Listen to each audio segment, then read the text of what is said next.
Peter Robbins is an investigative writer specialising in the subject of UFOs. He's had more than 35 years' experience as a writer, researcher, investigator, lecturer, and author. A regular fixture on radio shows in the US and in the UK. He's appeared as a guest on and been consultant to numerous TV programs and documentaries. Well, not long after the Roswell incident, the suspicious death of James Forrestal rocked American politics. Was it suicide or was he murdered? Peter has researched the topic of James Forrestal's death and the mystery surrounding his death for almost 3 decades. He's produced a documentary titled James Forrestal, His Extraordinary Life and Suspicious Death, and that provides a thorough analysis of the days leading up to James Forrestal's demise. He joins us now. Peter, welcome. Thank you. It's good to be on with you. I thought I'd start firstly with, and of course there's lots of questions surrounding James Forrestal's death, but firstly, who was he and why does he matter to history? Yeah, that's the lead question for sure. James Forrestal was an extraordinary American, a true patriot, and how can I say, a man who in his life, public service came first. He was a very successful broker on Wall Street in the 1920s and into the 30s. At the invitation of the Roosevelt administration, as they were getting themselves out of the economic depression, he was invited to join a select group of very successful American businessmen, often referred to as the kitchen cabinet. A bit of a pun there, or the $1-a-year men, because in fact, for the time that they came to Washington and served at the pleasure of the president, they were paid a token sum of $1 a year. As the economy got better, literally all of these men returned to their private lives and continued to make money. James Forrestal did not. He stayed in Washington for the rest of his life to serve at the pleasure of 2 American presidents. He went on to become the Assistant Secretary of the Navy in the pre-war.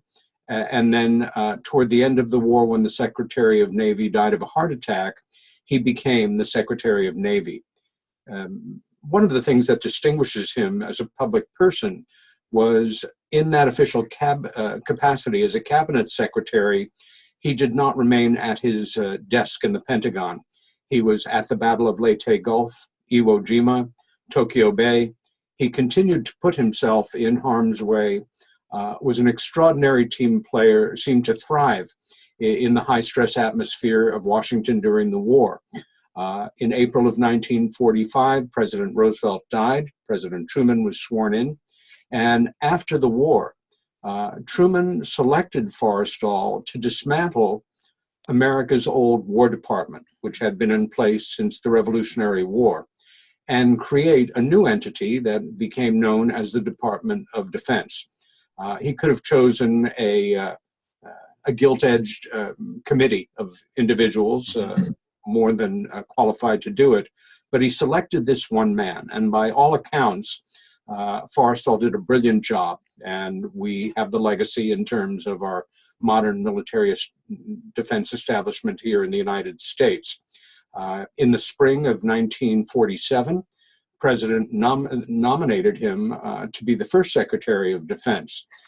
By acclamation, both houses of our Congress voted 100% with the president, and he was sworn in very suddenly in the second half of September of 1947. This is where the story kind of shifts gears. One of the things I present in the documentary is the extraordinary weight of responsibilities that fell on him and succeeding secretaries of defense. In essence, he became the second most powerful man in what we used to call the free world, and was charged directly by Truman with getting to the bottom of a mystery that had emerged less than 2 months earlier, with 2 events. On June 24th, the famous Kenneth Arnold UFO sightings over Washington State, and then a week later, the crash of an unknown object in the plains some miles from what was then a small town in New Mexico called Roswell. In studying Forrestal, whose life obsessed me on and off for some decades, two extraordinary, I'll call them character flaws emerged. One was that he seemed incapable of forging a truly deep, penetrating friendship with anyone. He had many friends. He was an extraordinarily charismatic individual, often described the way people used to describe President Kennedy. Mm-hmm. He was the kind of person that when he walked into a room, be it an official event or a party, he was the one that attention centered on. He was the one, as they sometimes say, that all the guys wanted to have a drink with and all the women wanted to sleep with. And sleep with many of them he did. But very, again, like Kennedy, just so much intimacy, Yeah. not beyond. The other event, and I think it kind of really helped unwind him, sadly, was as an extraordinary achiever who came from very modest means. I chose this story in part because it has a ring of literature. It almost doesn't seem like he was real. And there's a very famous American novel from the 1920s called The Great Gatsby that was made into films twice, most recently with Leo DiCaprio in the starring role some years back. If F. Scott Fitzgerald had wanted to base Gatsby on a real person, it might as well have been James Forrestal. He had the habit of personalizing all of his professional and personal successes and failures. And with the most powerful defense establishment in history at his beck and call, after a year and a half at the job, he was unable to do anything really to discern the true nature of the truly anomalous UFO phenomena and what it represented in terms of its implications for humanity.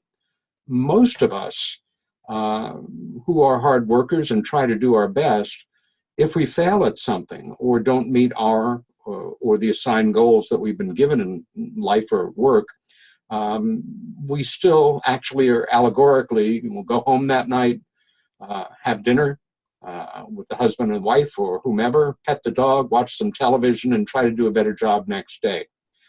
With Mr. Forrestal, it ate him up inside. This coupled with the fact that he lost the president's confidence, sadly in part because powerful men around him who were somewhat jealous of Truman's closeness with Forrestal, spun a fabrication that he was disloyal.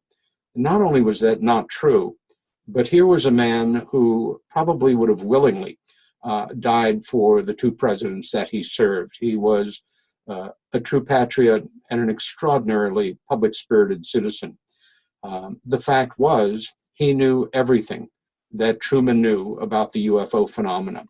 And unlike Truman, he was the one who was supposed to get to the bottom of it.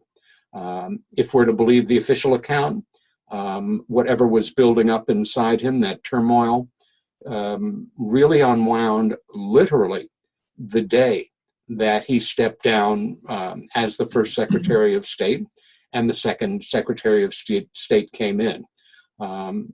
Within 24 hours, he had tried to commit suicide. He tried again. He was institutionalized at the Bethesda Naval Hospital in the state of Maryland, kept heavily sedated for 2 weeks, and then began to undergo treatment that would have been most appropriate in 1949 for deep depression, but especially so as a VIP patient at the hospital. After all, he was a former Secretary of Navy. I have seen the hospital records, or most of them. I've read every published account by everybody that visited him, read all the relevant newspaper coverage, and in every case, without exception, he was getting better. He was, his will to live had returned. He was responding to treatment well, and so much so that his brother one of his brothers arranged for him to be released from the hospital on Sunday, May 22nd of 1949, to complete his recovery at the estate of a well-to-do friend, which would have been most appropriate and probably just the right thing for him. But allegedly, he went into a completely unpredicted depression, found his room door open in the middle of the night, decided to hang himself or choke himself to death or jump out the window, or a combination of all three. And America the next morning learned the tragic news that officially the secretary had committed suicide. In this documentary, I, working with a little lawyer in my head for many years, present the case that he was murdered and then lay out the reasons why. It is a story for me that is a true American success story that flips toward the end into high Greek tragedy. The upshot of all of this is that James Forrestal, after a brief period of national mourning, was all but forgotten by the American public. And I dare say many of your listeners have never heard his name, unless perhaps they live in Princeton, New Jersey. He attended Princeton almost until graduation time, left 3 weeks before graduation to join the Navy and fight in World War I. The war ended, he went to Wall Street. And there is a Princeton campus named after him, a shopping center named after him. Also for Navy personnel and Navy veterans or families thereof, they may be aware that the very first nuclear aircraft carrier, christened in 1956, was the USS Forrestal. I have made it my job to reintroduce his name, to couple it with an awareness of the early days of the UFO cover-up, of which he was, for me, in part, most certainly a casualty. And I guess also in these trying times in this country, where words like patriot are bandied about very cheaply to remind Americans and anyone else what the real meaning of the word was. I hope people watch the documentary, and I hope they find some value in it. If all the evidence that you've gathered over the years was presented in today's court system, do you think a jury would come up with a verdict of suicide or murder? I'm quite convinced, although one could say I'm not objective. I think I'm ultra objective, or I would not have chosen to present this case, that they would most certainly decide it was a case of murder. Okay. It's also, I guess he was a de facto key player in the formulation of the UFO policy. So is there a connection between UFOs and his death? Yes. I say this from the point of view of somebody who's not a mental health professional, but with some pride, that for 8 years, with several very necessary breaks, I worked as a volunteer and then a volunteer and a shift supervisor at the busiest suicide hotline in America, the offices of a brilliantly important British-based organization called Samaritans International, where people like me were not trained to be, fake psychologists. We were trained, though, to be available to people who were depressed, mentally ill, suicidal, lonely. And in that time, I interfaced with quite a number of psychologists and psychiatrists in my private life and in that part of my life who had come to specialize in suicide. The circumstances surrounding the alleged suicide are patently absurd. And what I heard from every person I presented the case to was that in their experience, jumpers jump, and people who want to hang themselves, hang themselves. They don't try to hang themselves out of a window of a 16th floor building. In any case where somebody is so terribly in despair that they are considering ending their life, those of us who have been fortunate enough not to be standing on that actual or allegorical ledge sometimes come to think that their mind is clouded and full of confusion, where that may be the case in some instances. Also, that it's often not one reason, it's a complexity of reasons. And I think that that was the case with Mr. Forrestal. It was not just one reason.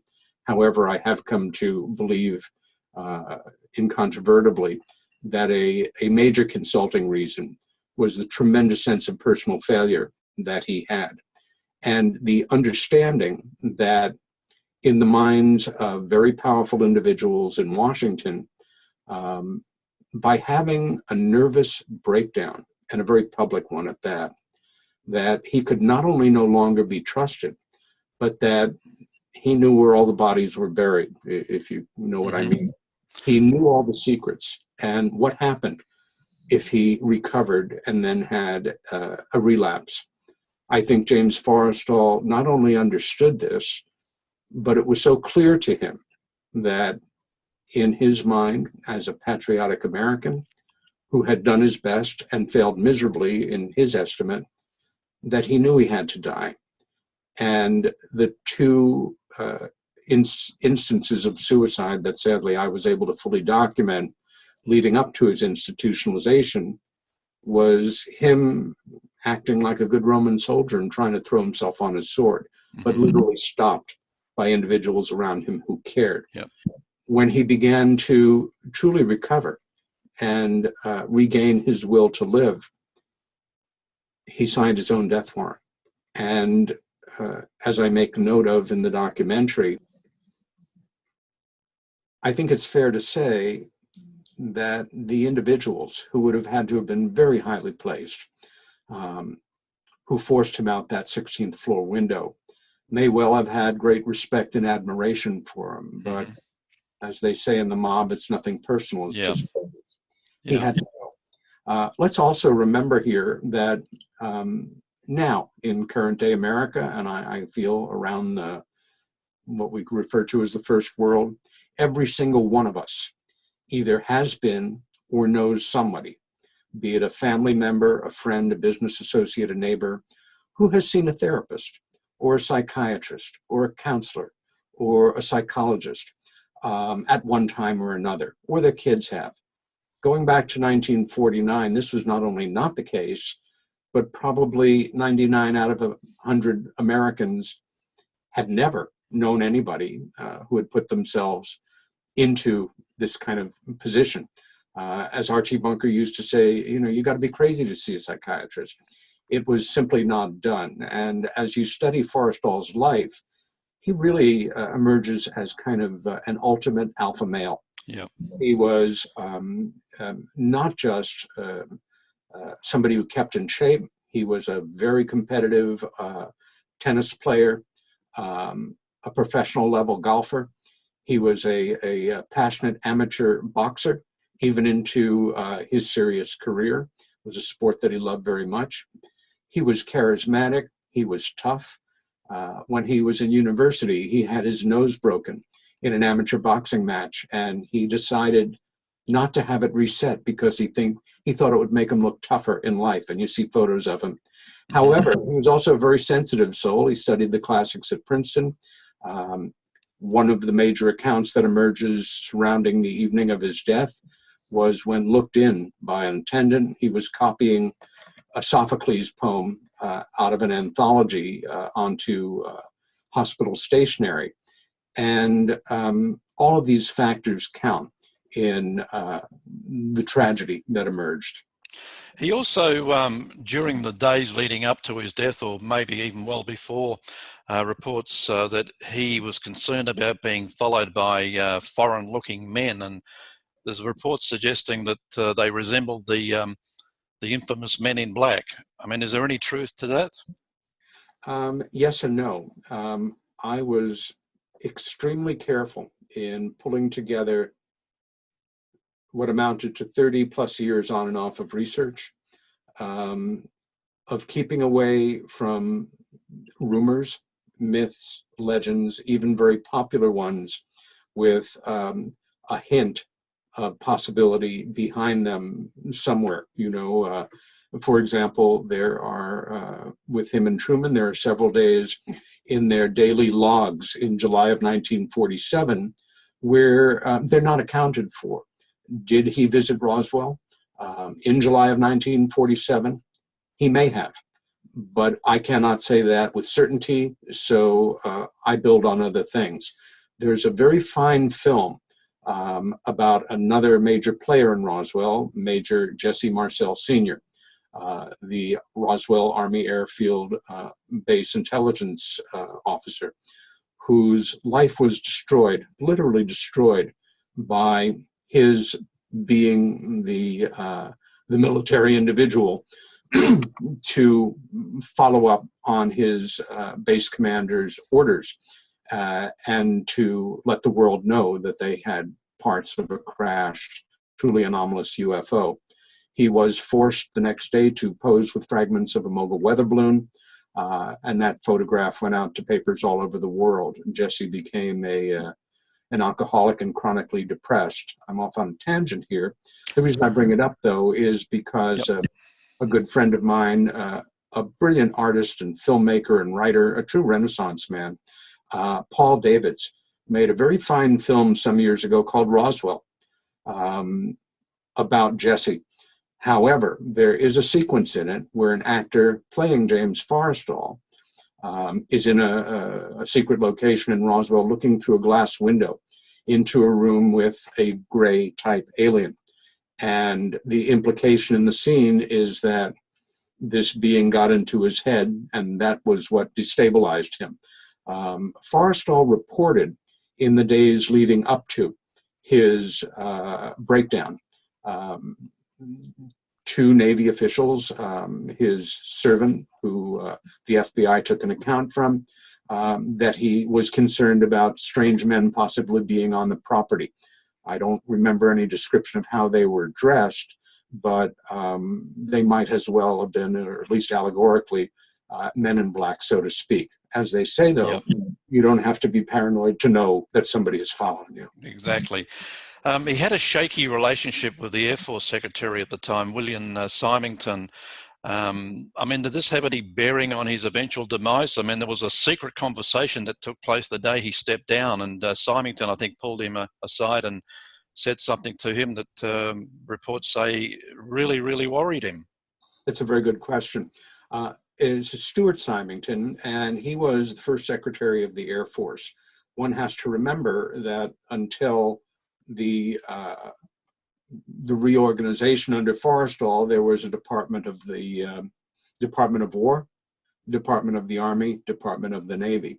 The new boy in town, the Air Force, was now competing for available funds with the other military service branches.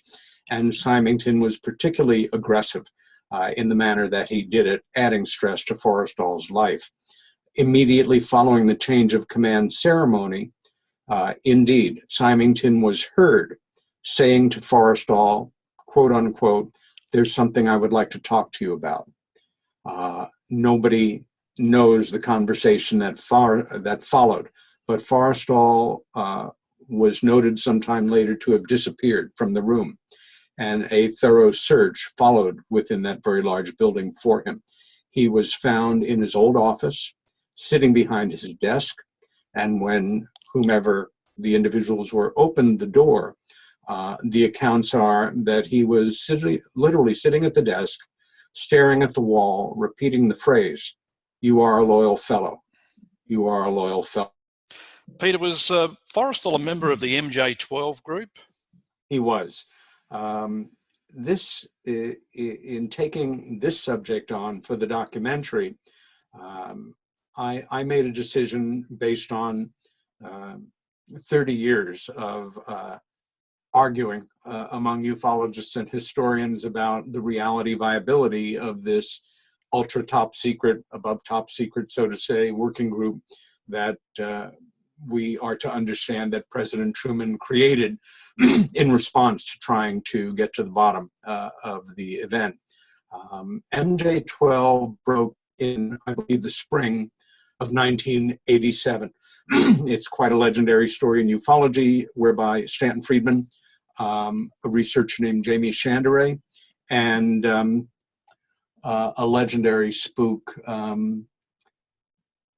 I could go to my bookshelf right now and find it, but a roll of film was sent and developed, and 9 pages emerged. 8 pages are purported to be a briefing document to then President-elect Eisenhower, who won the presidency in 1952.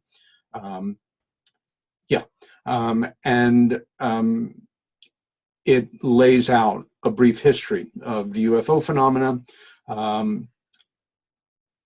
Hundreds of pages, allegedly, from MJ12 have emerged since.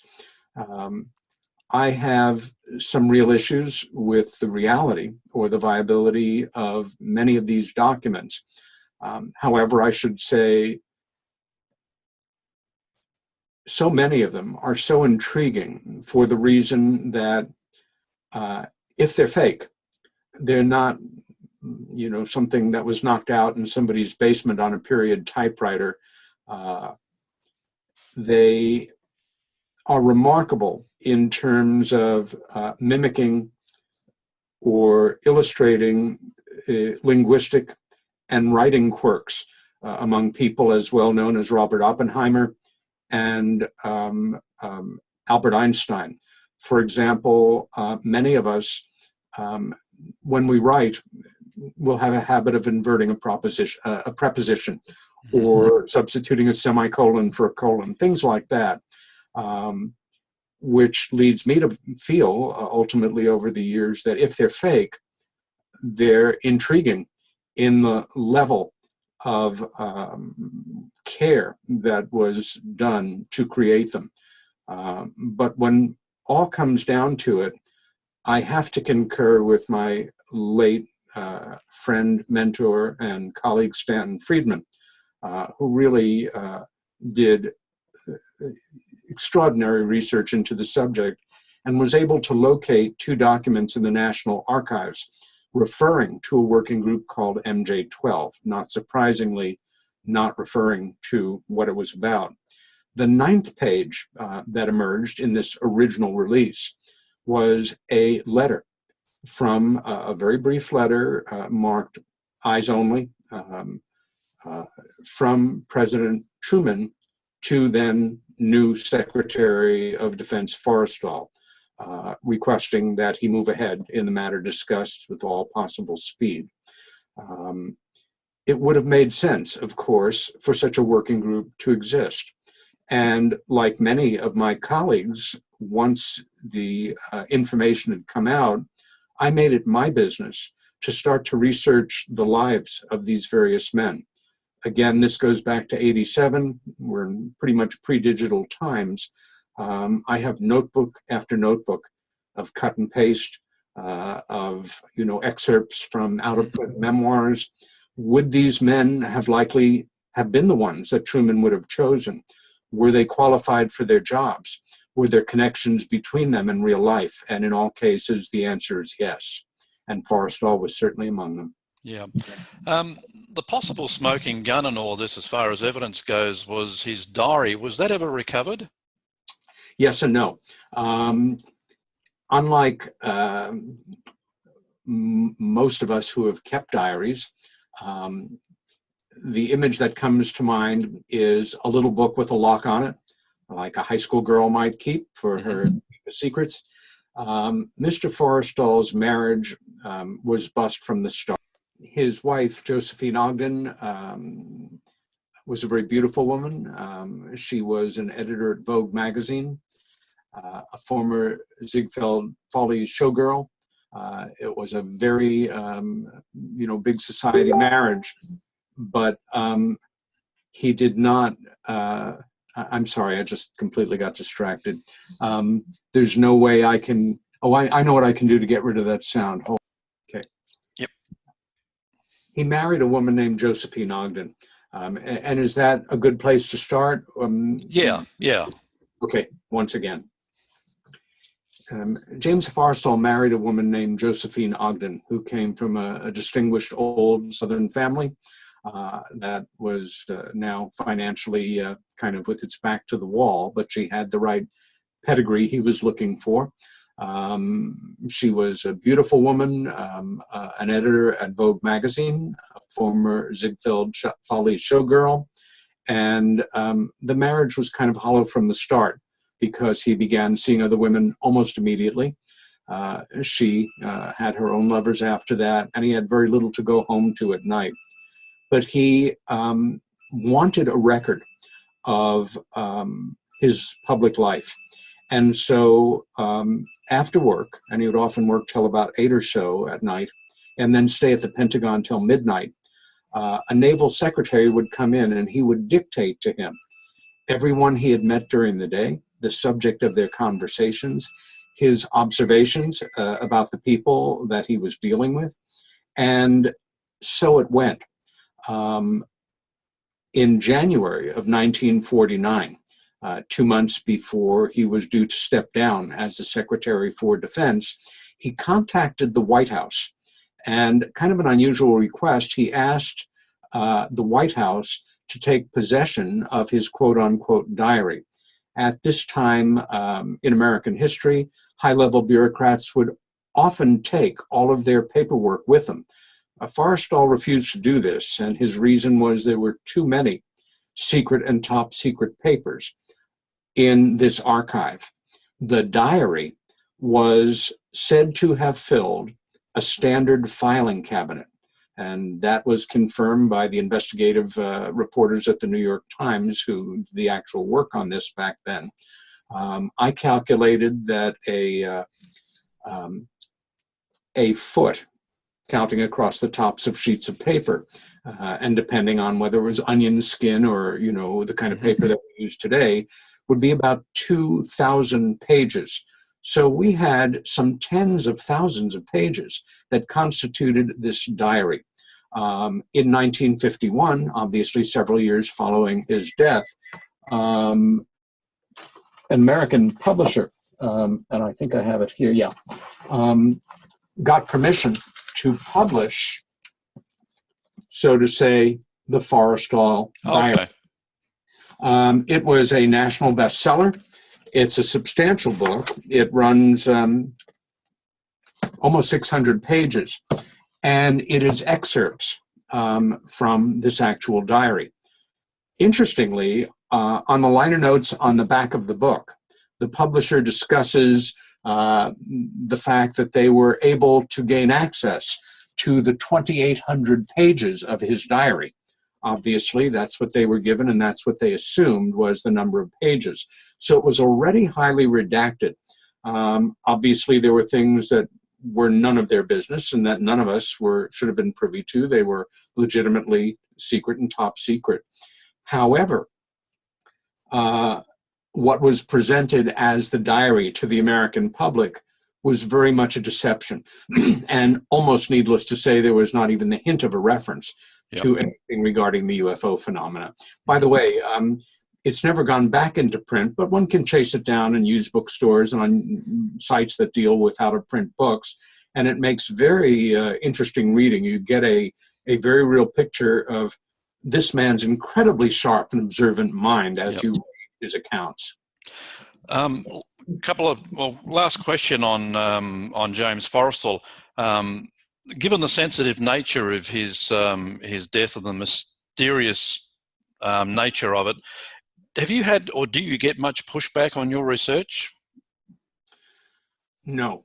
And I would say the same thing for my many years in UFO studies.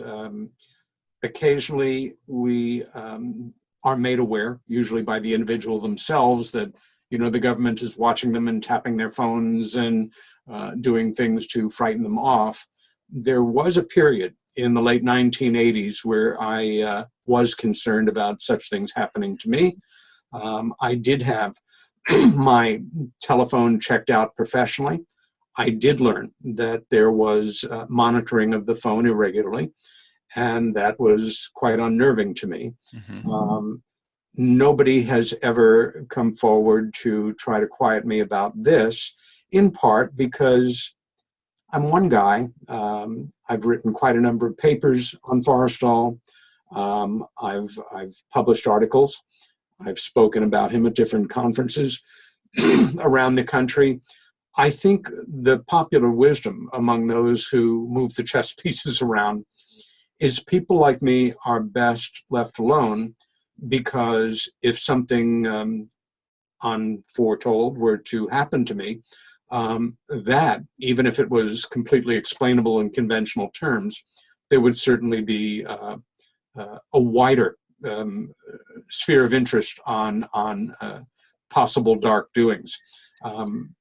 But ultimately, when you think about it, with the exception of maybe a widely publicized radio interview with a big audience, or doing a piece in a documentary that will go on television and also reach a substantial audience, how many people do we really reach? What damage do we really do? Mm-hmm. And in a way, leading into another topic, people like me are useful, in a funny way, in helping lay the ground for what is happening anyway, which is more and more general interest in the subject of classified matters, specifically in this case, the UFO phenomena, and reasons for keeping the lid on it for so many decades now. So I guess in a funny way, we play a part in a process that can no longer be stopped. Right. It'd be a fascinating subject to talk about on its own, mysterious deaths over the years. But so bottom line is, James Forrestal, perhaps he just knew too much. He did know too much. And had he not taken it so much to heart and personalized it and come undone around his personal sense that he had failed the President of the United States, and by extension, history. And the concerns based on a much more naive understanding, perhaps, of the phenomena of breakdowns. He had to die. He had to die.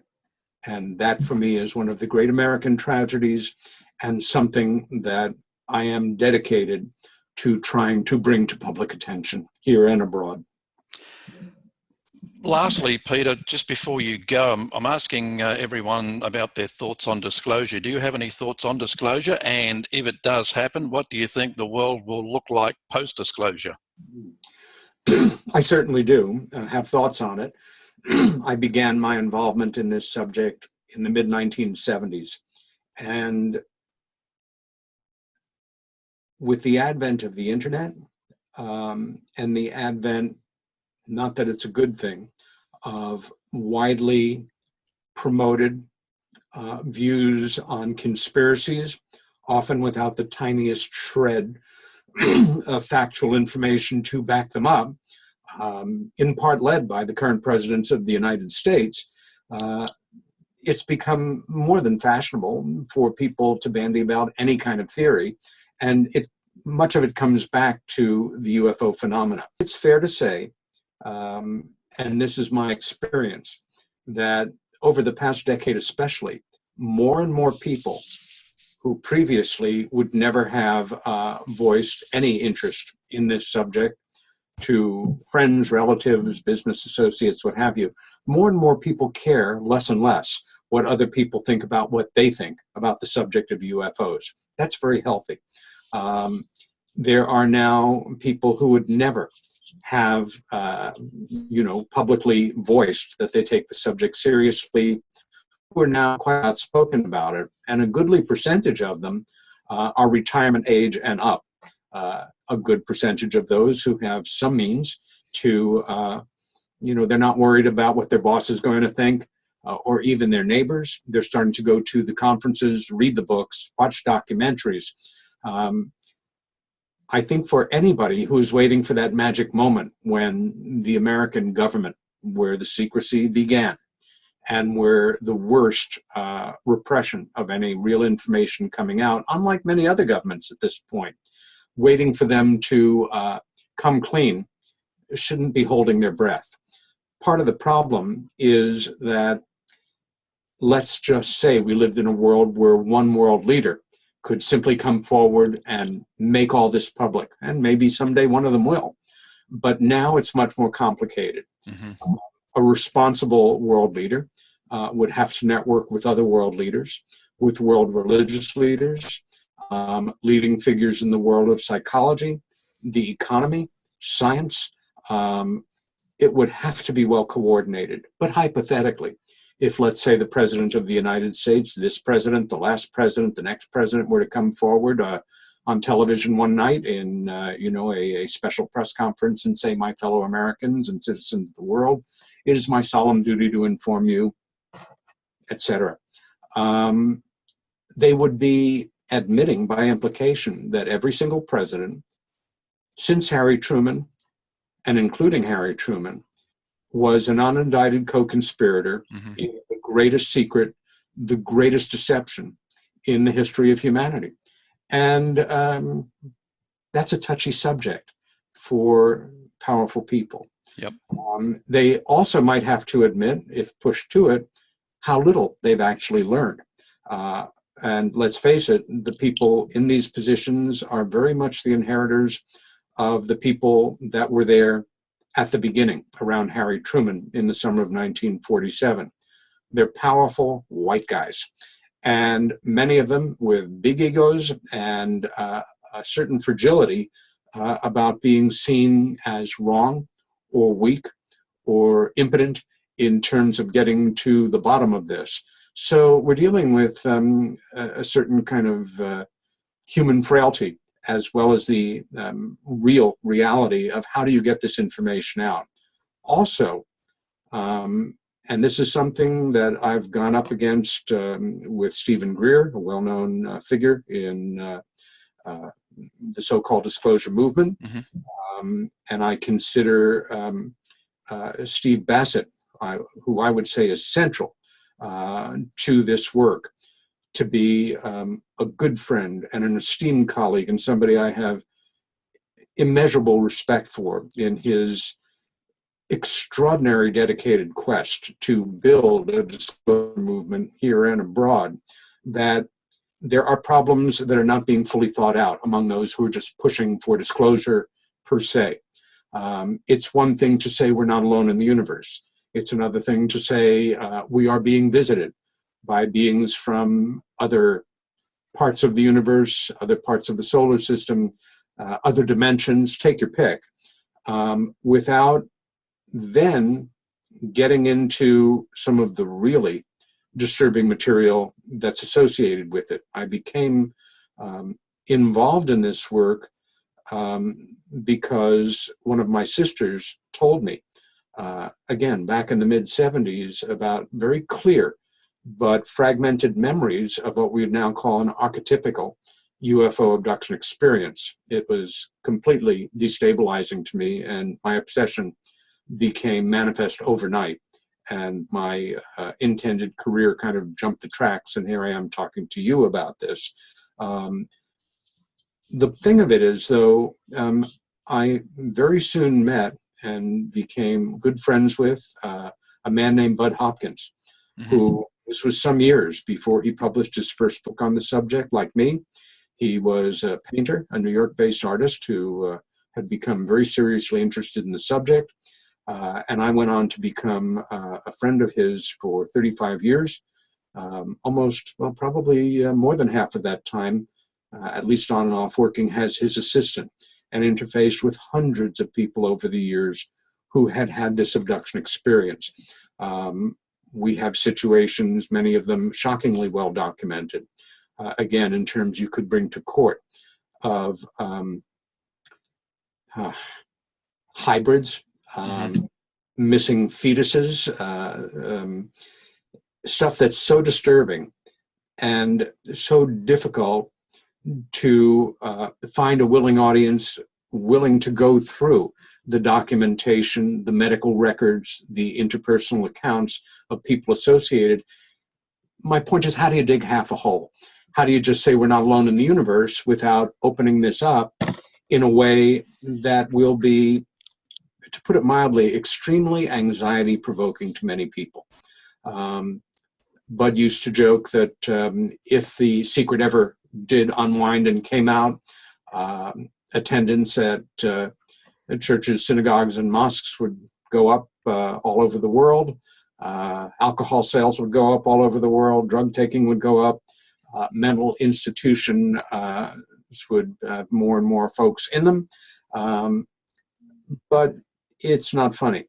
I think in the world of folks who are active in the disclosure movement, and I applaud their efforts, many people tend to forget that after X number of years of study, or less time for some people, that they're ready, or they feel they're ready for this brave new world that will greet us after the fact.